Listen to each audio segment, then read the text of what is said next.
One important aspect of practicing in the Supreme Court, for that matter, any court, is the ability to think about your case. Do not merely rest at reading up your case. You should also think about it. What I mean is that once you have read up the case, you must consciously start thinking about it.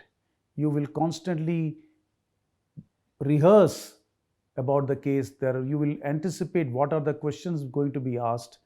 How would you respond to that? This mental exercise is very, very useful. This kind of a skill needs to be developed.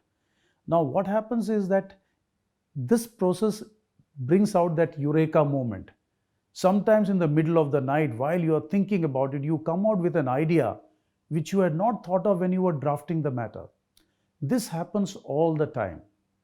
Now, this flows from actually another skill which you must have, that is the ability to draft well. My experience has been that when you draft a matter, you think in a different mold. But when you prepare, when you read up the case for arguing the next day, you completely think differently. You come with bristling with newer ideas which you never thought of when you were actually drafting the matter. It happens all the time. So this is the dynamic process. Drafting will take care of certain important aspects of the case, that is the basic foundation of the case, but your ability to come out with some original thoughts or maybe interpretation, let us say if it is a matter involving the interpretation of a particular provision of law, it always happens that when you are drafting it, you don't think that intensely. But when you think about it, when you after having read it, when you think about it, you are able to come out with new ideas all the time.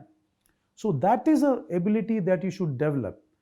Your drafting should not hold you back. You should have the liberty and the freedom to think beyond your draft.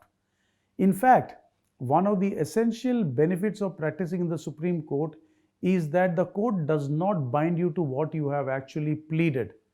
Pleadings in that sense are not so important in the Supreme Court because this is a court willing to explore the boundaries of law.